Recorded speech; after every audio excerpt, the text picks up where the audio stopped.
Hello everyone. Makeup బేజన్ తీసుకొని వేడినీళ్ళలో వేసుకోవాలి 1 minute వరకు.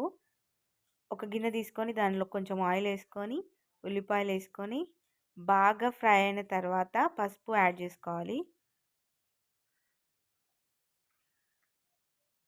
ఉప్పు, అల్లం వెల్లుల్లి పేస్ట్, కారం,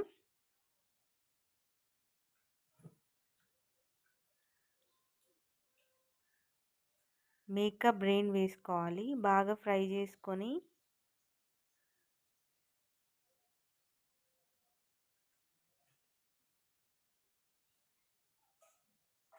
ధనియా పౌడర్,